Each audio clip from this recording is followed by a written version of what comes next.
आपल्याला केवळ थोड़ी सामग्री पश्चात निकली पश्चात पीवा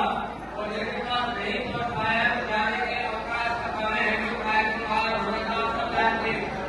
क्योंकि अपना है प्राकृतिक आपदा कोई कुछ नहीं कर सकता केवल 3 आदमी और शाम के लिए तो केवल स्वाद होने के लिए आगे होगी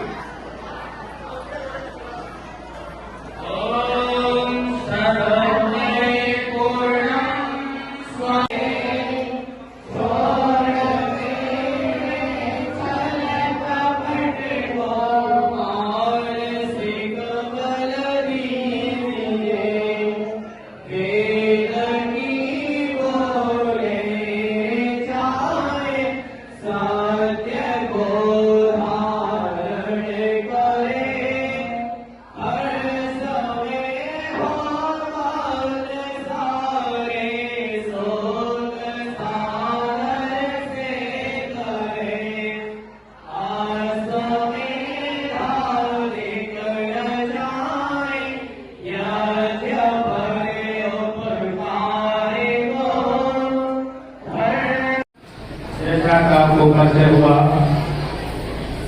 इस नया शिक्षांगी महाराज की 200वीं जन्मदिन वर्ष के बाद अवसर पर वैचारिक रूप से संस्कार को मजबूती प्रदान की ऐसे महर्षि ज्ञान को आजादी के अमृत महोत्सव में लाभ किले की कांति से यह किया गया। मुख्यमंत्री नाराज किसी ने कुछ लेकिन वो वास्तव में नाराज नहीं थे।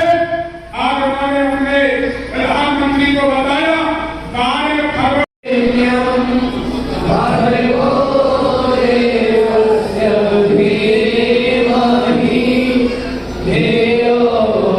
मेहनत का भी और पेंशन का भी बड़ा कार्यक्रम है। एक बार सभी मिलकर के परिवार के शुभकामनाओं के लिए कल तक वहीं से हार्दिक स्वागत अभिनंदन करते हैं। और अंत में यजमानों के लिए आगे भी वीरांगनाओं के लिए और जो बैठे सभा में उपस्थित आप सबका चूंकि आप भी कार्यक्रम के बिहारी जी इस कार्यक्रम को यहाँ लेकर आए तो मैं जोरदार तालियों से उनका भी स्वागत अभिनंदन करता हूँ। आप सबसे बस यही आग्रह करूंगी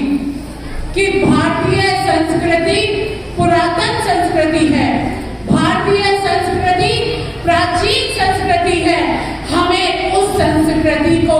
आगे तक लेकर जाना है और उसके लिए जितने मेरे युवा साथी यहाँ बैठे हुए हैं, मैं ये चाहती हूँ कि आप यहाँ से केवल जो मंच से बताया जाए उसे केवल सुनकर चले न जाए, उसको सुने, समझें और अपने मस्तिष्क पर उतार ले, क्योंकि आप भी भविष्य को में भारत को सोने की चिड़िया बनाने का काम कर सकते हो। भारत पुनः विश्व गुरु बने, भारत फिर से सोने की चिड़िया बने। इसके लिए हमें यहाँ मंच से जो सुन रहे हैं उसको अपने जीवन में उतारना पड़ेगा, क्योंकि जब हम जीवन में उतारेंगे उसके अनुरूप काम करेंगे तभी हम अपने सनातन धर्म की ध्वजा को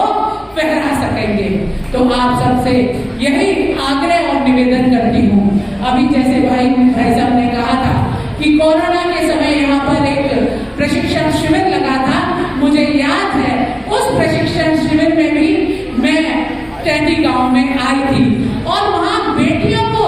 जो मैंने प्रशिक्षित होते हुए देखा तो निश्चित तौर पे मैं कहना चाहती हूँ जो हमारी ये आर्यवीर बहनें हैं ये निश्चित तौर पे रानी लक्ष्मीबाई की तरह ऊपर उठेंगी और अपने समाज का, अपने देश का नाम रोशन करेंगी। और जहाँ तक मैंने जितना आदरणीय दयानंद सरस्वती जी को पापा के माध्यम से, मेरे पिता पंडित राधेश्याम शर्मा जी के माध्यम से जितना बचपन में मैंने उन्हें सुना